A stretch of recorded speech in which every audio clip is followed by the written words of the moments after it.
CarbonDM looks at the mobile phone as a sensor, as an exceptional tool that's both personal by virtue of the users and how it works as a device. And what we do is we look at how we can pick up people's emissions, and we look at the approach from both a consumer's perspective as well as from an enterprise level solution. Climate change is one of these kind of things. It's like, okay, how do you take the challenge, the debate to people? And there's a lot of conversation around metrics and tons and these kind of things, and they're very abstract to people. And most of the time you actually have to ask someone to go online or to read something.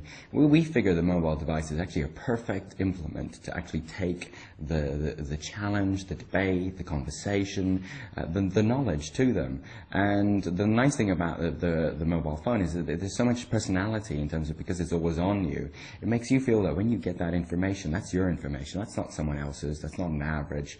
There's a lot of that kind of relevance to what you then see. So if you'd like, you can configure Carbon Hero to start automatically when you boot your phone. Otherwise, it's just there. You can launch it up. It's able to figure out how you're travelling through space, what mode of transport you're on, and hence what your carbon footprint is. And it does all that on the phone. Is you can look in real time at how you're emitting carbon, and you can see in real time the effect of that mode of transport you're on your carbon emissions. We can compare how we do over time. So yesterday we were very good, we just walked, and then we can compare that to today, and we can see how far we've gone by train, how far we've driven, and then we can look over and we can see the carbon, and we can see that the driving, even though it was around the same distance as the train, it's a much higher carbon form of transport, and we can immediately visualise that effect. What we can also do is we can try and give you a more meaningful unit. A tonne of carbon dioxide, it's a very large number, it's quite hard to think about. How does a gas weigh? So we can give it to you in a unit that makes sense to you.